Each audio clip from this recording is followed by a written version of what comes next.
Bagaimana puasa nazar saya yang belum selesai dulu? Adakah perlu diselesaikan? Nazar merubah sunat menjadi wajib. Kurban sunat muakkad. Tapi ketika nazar merubah dari sunat muakkad menjadi wajib. Bila anak saya sehat, saya bernazar berkurban. Tapi kalau tak sihat sampai mati, tak berkurban. Bakhil, pelit. Oleh sebab itu maka nazar yang sudah berubah dari sunat menjadi wajib maka mesti ditunaikan. Kalau tidak dia akan menjadi hutang.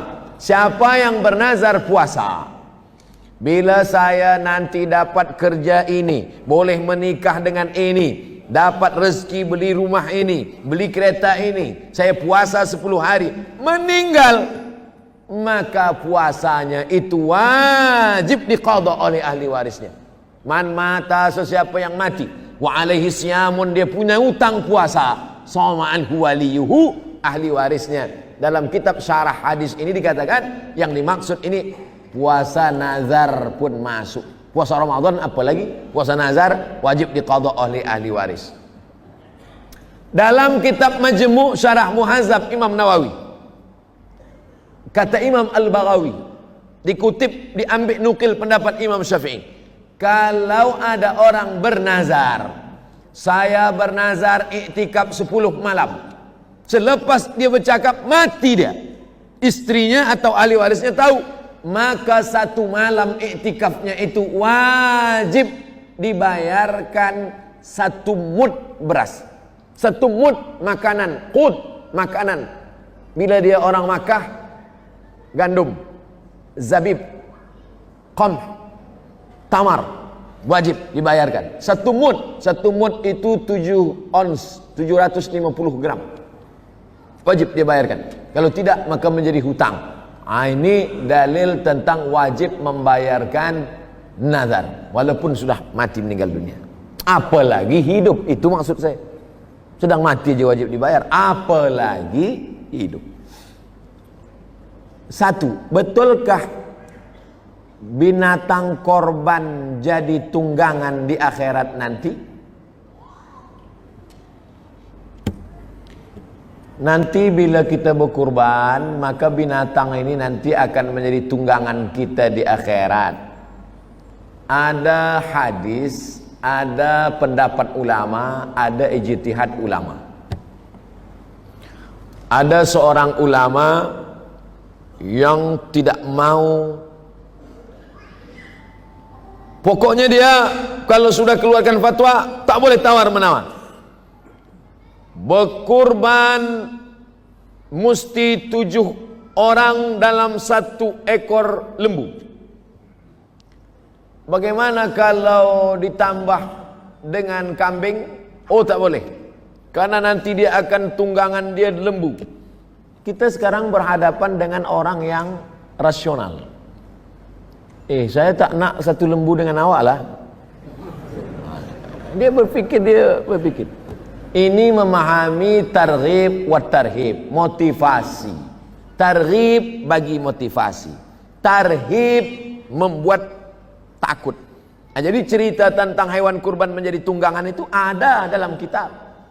Tapi memahaminya secara akli, itu boleh membuat orang nanti menjadi ikhtilaf. Karena ini maknanya motivasi, membagi kita semangat supaya seperti dalam perjalanan di dunia saja kita tak nak berjalan kaki, apalagi nanti di akhirat. Adapun yang kita alami nanti di akhirat itu, mala a'yunun ra'at, tak pernah ditengok mata, wala udhunun sami'at, tak pernah didengar telinga, wala khatara ala qalbi bashar, tak pernah terlintas di hati manusia.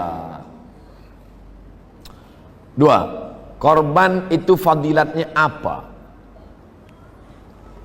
Ma'amila adamiyun min amalin, tidak ada amal anak Adam, manusia, yang paling mulia hari ini, yauman nahri, hari ini tanggal 10 ini, min iraqatid dam, menumpahkan darah. Amal yang paling mulia menumpahkan darah. Makna menumpahkan darah, menumpahkan darah hewan kurban. Wa innaha la ta'ti yaumal qiyamah, hewan kurban itu nanti akan datang pada hari kiamat. Dia datang Kambing-kambing yang dipotong tadi akan datang pada hari kiamat. Biquruniha, dengan tanduknya. Wa azfariha, dengan kukunya. Wa as'ariha, dengan bulunya. Kukunya, tanduknya, bulunya, sampah yang dicampakkan datang. Apalagi dagingnya, apalagi kulitnya, apalagi lemaknya, apalagi otaknya, jantungnya. Semua akan bersaksi di hadapan Allah bahwa orang ini pernah beramal. Lalu kemudian wa inna dama la yaqa'u minallah bimakan qabla an yaqa' minal ard. Dipotong, menetes darah dari ujung pisau, secepat kilat jatuh ke tanah. Ada yang lebih cepat. Wa inna dama la yaqa'u minallah bimakan qabla an yaqa' minal ard. Sebelum darah menetes jatuh ke tanah, ampunan Allah lebih dulu turun kepada orang yang berkurban. Fatibu biha nafsan, sucikanlah diri kamu dengan berkurban. Mensucikan diri dengan haji dan umrah, mensucikan diri dengan salat. Tapi ada satu lagi, mensucikan diri dengan berkurban. La yanalallaha duhumuha, Allah tidak mau dagingnya. Wala dima'uha, Allah tak mau darahnya. Walakin yanaluhut taqwa minkum, yang sampai kepada Allah itu adalah ketakwaan dari orang-orang yang berkurban. Apa fadilah akikah? Kullu mauludin rahinatun biaqiqatihi. Setiap anak tergadai. Anak-anak kita tergadai dengan akikahnya. Kalau cincin tergadai, tebus.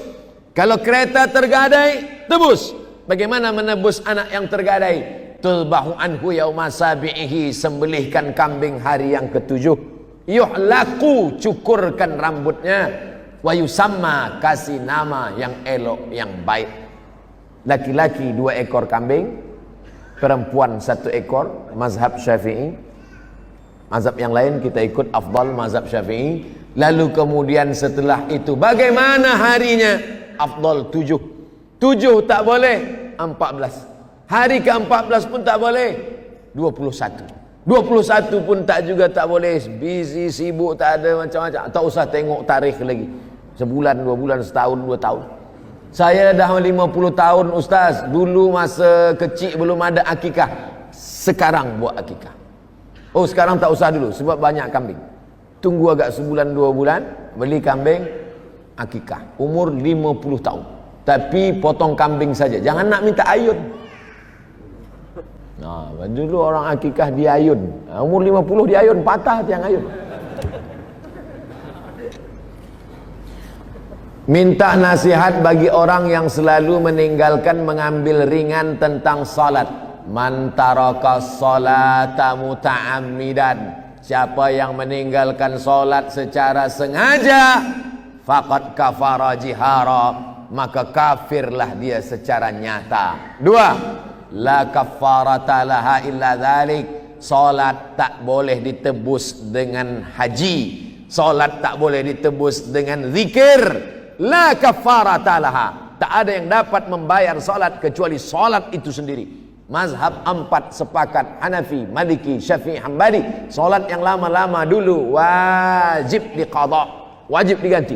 Lepas salat zuhur, qadha zuhur. Usolli fardhu zuhri 4 raka'atin qadha'an. Oh, Ustaz Somad tadi qadha lah. Itu jamak qasar sebab nak musafir. 3, bahwa orang yang meninggalkan salat menghancurkan agama. Nanti bila tuan-puan sampai ke Raudhah, tempat mihrab Nabi sujud, tengok di tiang sebelah kiri ada tulisan As-salatu imaduddin, salat tiang agama. Kenapa masjid megah, mewah, cantik kita boleh ada di dalam? Kerana ada tiang yang kuat. Kalau ma'uzubillah tiang ni iman, tiang adalah salat, maka hancur salat sebab tiangnya lapuk. Maka Abu Bakar Siddiq ketika dia naik menjadi khalifah, apa khutbah dia? Qumu ila salatikum yarhamkumullah, tegakkan salat, rahmat Allah turun. Nabi sebelum meninggal apa pesan dia? As-salah, as-salah. Sejalan antara pesan Nabi dengan pesan Sayyidina Abu Bakar Siddiq, salat, salat. Jangan terima menantu yang tak sembahyang. Yang sudah diterima apa boleh buat, ajak-ajak ajalah sembahyang. Kerana dia akan menjadi imam akan menjadi pemimpin, akan menjadi panutan, akan menjadi contoh suri tauladan.